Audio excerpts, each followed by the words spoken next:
di gereja. Yang kedua, itu terkait dengan rumah dijadikan tempat ibadah, ada SKB-nya. Siapa Aturan dalam negeri dan menteri agama.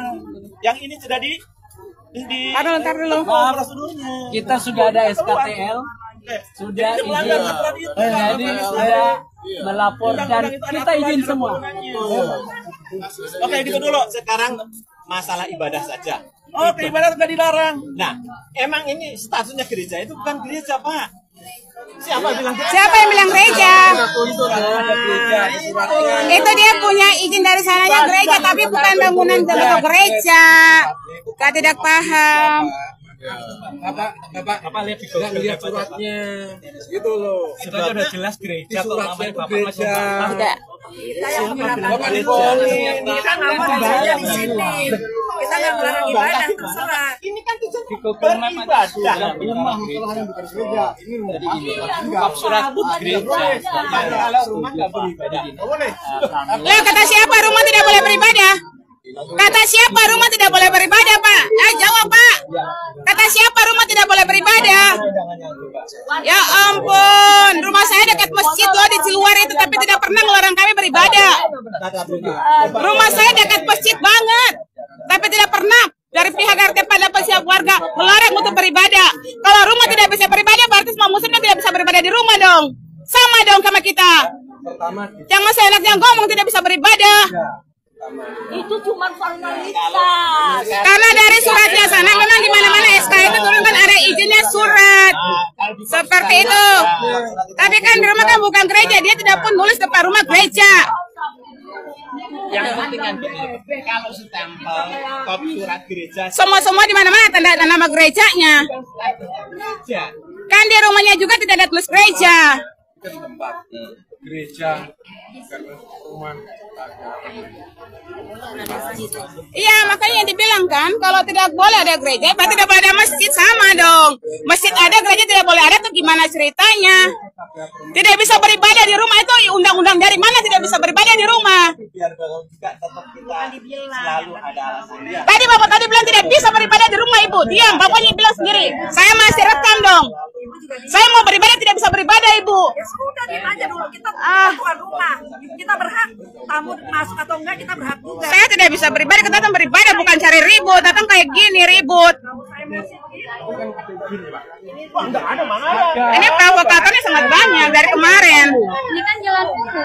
Ini jalan ini Oh, kalau buatnya jalan raya Ibu juga jalan raya Ibu dong. Oh, salah.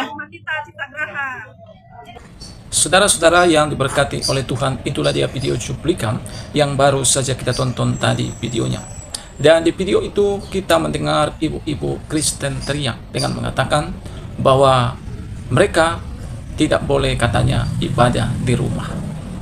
Nah, teman-teman yang diberkati oleh Tuhan, apa yang disampaikan oleh oknum-oknum ini sudah sangat keterlaluan. Sebab di rumah mereka sendiri pun mereka dilarang untuk beribadah kepada Tuhan Allahnya. Padahal jelas sesuai dengan undang-undang bahwa kita sebagai orang-orang Indonesia yang beragama berhak beribadah kepada Tuhannya masing-masing tanpa ada boleh gangguan dan larangan dari pihak-pihak tertentu. Nah, kiranya Bapak Prabowo Subianto dan Bapak Gibran Raka Buming Raka memperhatikan kasus ini yang begitu semakin dibiarkan dan semakin menjadi-jadi. Kiranya pemerintah tegas untuk hal-hal ini sehingga tidak ada oknum-oknum yang berani lagi macam-macam, khususnya dalam mengganggu orang-orang Kristen beribadah. Orang Kristen, mereka juga adalah Indonesia. Mereka lahir di Indonesia, mereka beribadah di Indonesia, dan bahkan mati di Indonesia. Jadi kita berhak karena tanah ini adalah tanah kelahiran kita dan tanah kelahiran nenek moyang kita. Nah, terlepas dari itu semua, kalau kita melihat video tadi, apa yang mereka lakukan ini adalah karena memang hati mereka dipenuhi dengan kebencian. Mereka benci kepada kekristenan. Mereka benci kepada ajaran-ajaran Kristus. Mereka benci orang-orang Kristen merayakan hari Natal. Dan ini semua adalah seperti yang pernah kita dengar apa yang disampaikan oleh seorang panglima, yaitu Andi Rompas, pernah mengatakan bahwa hal ini kaum-kaum intoleran dan radikal ini tidak akan pernah berhenti dan tidak akan pernah habis-habis sebelum akarnya dicabut.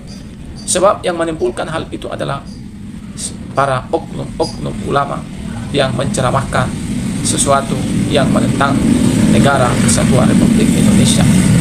Katakan seperti Ustadz Abdul Somad yang pernah berceramah di hadapan umat, yang mengatakan bahwa di dalam salib ada jin kafir. Dan beliau juga menambahkan bahwa orang-orang yang mendukung pembangunan gereja, maka dosa mereka akan bertambah-tambah sampai kepada akhir zaman.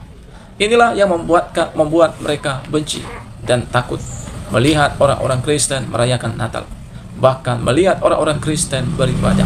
Padahal kita tahu orang-orang Kristen beribadah tidak pernah mengganggu ibadah ataupun agama orang lain.